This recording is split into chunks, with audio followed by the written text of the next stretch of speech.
columnist Tom Moore as he joins us here on the Boardwalk Honda Hotline. It is always interesting in Sixers world, is it not, Tom?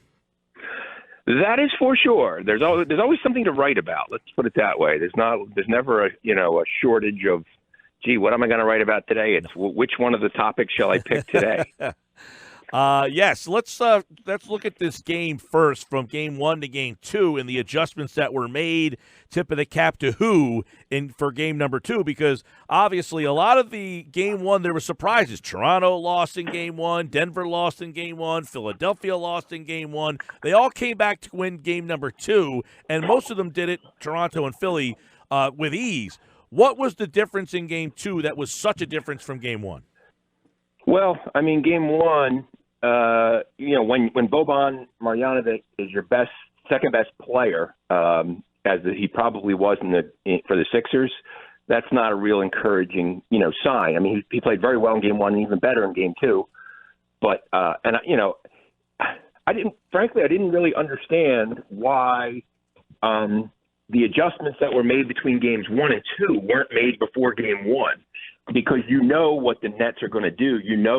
They're going to try to take guys off the dribble and get Redick in a pick-and-roll situation, and they did that effectively. And then the Sixers changed for game 2, and Redick didn't switch. Butler stayed on Dinwiddie, or the more favorable matchup for the Sixers.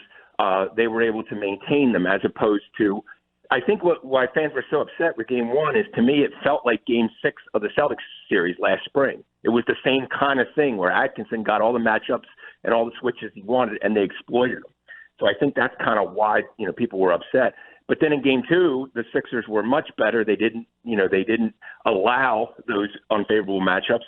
And offensively, Redick got going, Tobias Harris got going, Mike Scott got going. Embiid was better. He was in the lane more on offense, which is what you need. He didn't take the 5 threes like he did in the first game, missed all 5 of them, because he just didn't have the legs to run 90 feet. He would run 65 feet and shoot a 3. So, the way I look at it, kind of the ball is in the Nets' court. I would expect them to be more physical, more aggressive, come out and really kind of trying to jump on the Sixers, especially at home, with home court hanging in the balance. Yeah, and Tom, the big difference in game number 1, obviously the Nets hit a high percentage of threes. The Sixers did not. How big is just that stat? I mean, I talk about it a lot is, look, 3 for 25. You're going to shoot 3 for 25, you're not going to win. If the Nets are going to hit about 45% of their threes, they're probably going to be able to pull out a game or two. Is that the story of game number 3? Yeah, that's a big part of it, although, even at halftime Sunday, the Sixers, Monday, with game 2, the Sixers were up 1, but defensively really hadn't been very good. And I believe at that point, the Nets had 10 threes. Come out in the third quarter, the Nets didn't make a 3. Sixers go on that, 51 points in the third quarter. That was mind-boggling. And it was predicated on the defense. Simmons was much better on Russell. He denied him the ball. When he got the ball, he didn't let him get anything. The Sixers got out on the break. Mike Scott was much more, effective. Boban came in and really helped them in both games. But yeah, that's a big thing. And plus, does Kenny Atkinson start Dinwiddie, let's say, just for argument's sake, to change it up, make a more favorable matchup right out of the jump, to try to kind of get off to a especially good start, a guy who the Sixers have a tough time, guarding, especially when he's out there with Russell. So it's kind of like, Kenny Atkinson. Now you see what he does after Brown and his staff adjusted from what happened in game 1, and now it kind of goes the other way. And I would expect them to try to be more physical. The Sixers were clearly the more physical team in game 2. Now they're at home. There's an old adage that kind of fringe guys, your 4th through 8th guys, play a lot better at home because they're just more comfortable and familiar. And you see if that turns out to be the case, too, tomorrow night. Well, Tom, here the question for Kenny, he said it. They were more intense in the third quarter. He thought that they were more physical and intense. That's what he said after the game. You mentioned adjustments. If they don't shoot the 3, if the Sixers are making the adjustment to the 3, do the Nets have another adjustment that they can make? Because if they're not shooting threes, I don't know that there's another gear for them. Well, they can take more mid-range stuff. They can go to the rim more, challenge Embiid more, make him get off his feet more, maybe maybe get him into, potentially get him into some foul trouble. I mean, it's not all predicated on the three, although that's a pretty important part, right, of the Nets offense. But they do have guys in Dinwiddie, in LeVert, and in Russell who can create their own shot. And that makes it tough. Who's J.J. Redick going to guard, especially if Dinwiddie starts? That it would probably be in the spot of Joe Harris. So now you don't have, although Joe Harris was the best three-point shooter percentage-wise in the league, he certainly isn't as athletic, isn't as much of a threat to create his own shot. He generally needs screens and movement without the ball, to get his shots, kind of like Redick does. Then in that case, now what do you do? Who do you put Redick on? And these are the things that, Atkinson has to figure out. And Brown and his staff, Monty Williams and so on, have to kind of be waiting for and be ready with an answer if it happens. Tom Moore covers the Sixers. They'll get ready for the Brooklyn tomorrow night. Do we anticipate that this will be a night-to-night questionable for Joel Embiid? Yeah, I mean, whether they call him questionable or probable, he'll play unless there's a setback. Did you hear, Tom, the other night, he said something about a minutes restriction. He kind of slipped that in. Is he on a minutes restriction and they just haven't said it? Because I thought he slipped the other night and said that. He did. Game one, he played 24 minutes. And we asked him before game two, and he said he didn't know. He would find out when he found out if at that point Embiid was a game-time decision, questionable, whatever you want to call him. He would find out pregame. I would guess he only played, I think, 21 because of the blowout that he was able to rest. Right. I would think he would be in the upper 20s to 30, but I just thought he was more of himself. He was less exhausted looking and bent over like he was in game one, and that's why Brett Brown keeps talking about buying time. If they can win, especially. And then there was a 2 days off between games 2 and 3, which should really help him. He did not practice again today, just getting treatment and doing really light stuff. If you look, a lot more of his shots came in the paint in game 2 than outside the paint like they were in game 1, which is where you want them to happen for a bunch of reasons. And, he doesn't have the legs. All 5 of his threes in game 1 were short because he just doesn't have the legs. So even though he can't, he had trouble getting up and down the court and getting into the lane, that's, he's going to be open. People are like, he's open. Well, they're going to leave him open all day out there because that's definitely their preference, because then he has a harder time getting an offensive rebound too.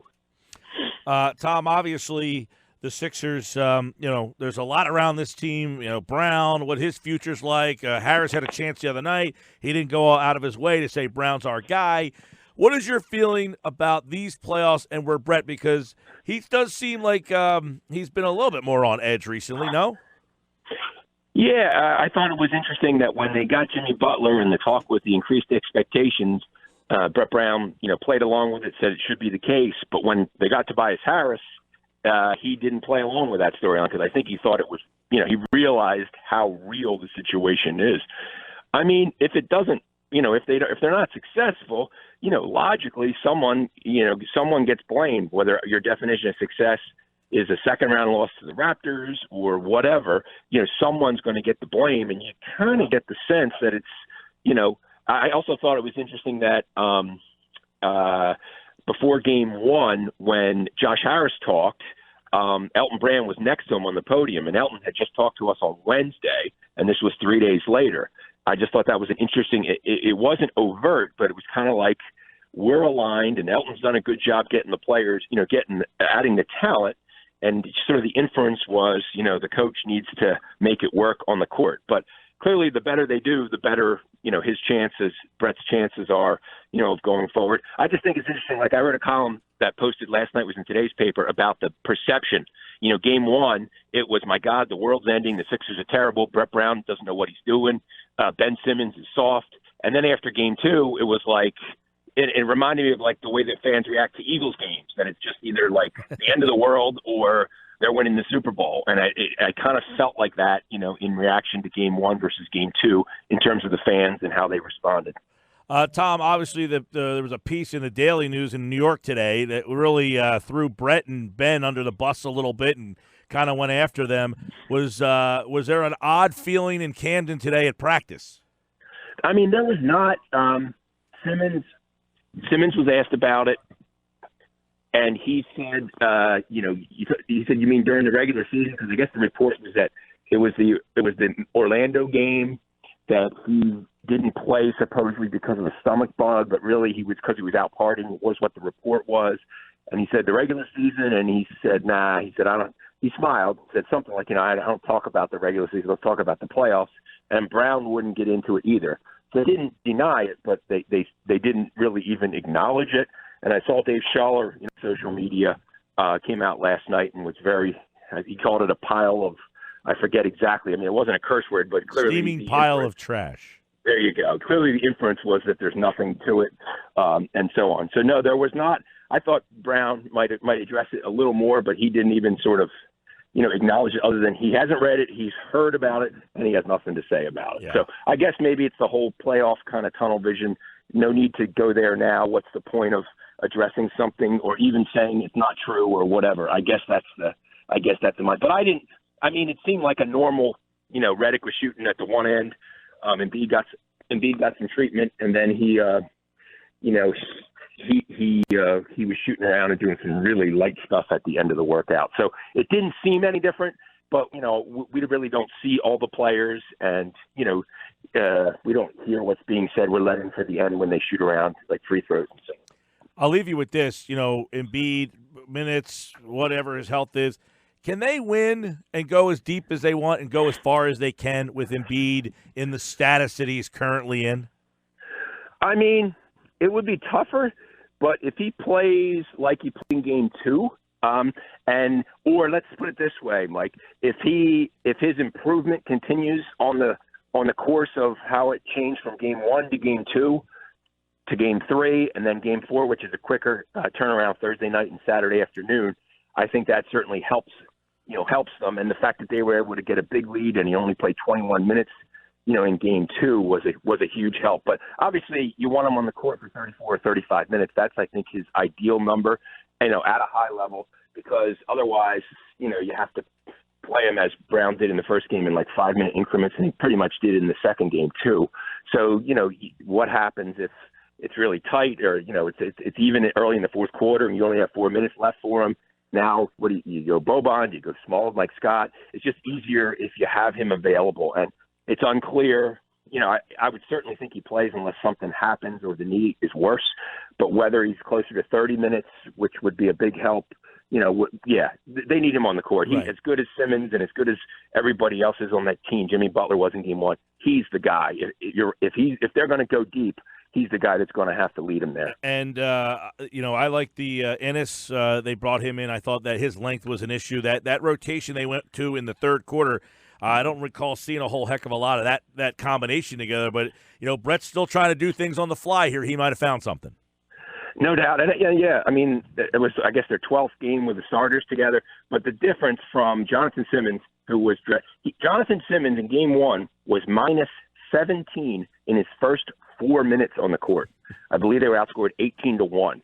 I mean, he's supposed to be a defender. He wasn't guarding anybody, and he doesn't score. Ennis did a much better job defensively, kept his guy in front of him. He can guard one of those scorers, and he was able to, score and give him something at the offensive end. So he was only on a 15-minute restriction, I guess it was. He ended up playing 12 minutes because they were up and because they pulled away. They were able to rest him.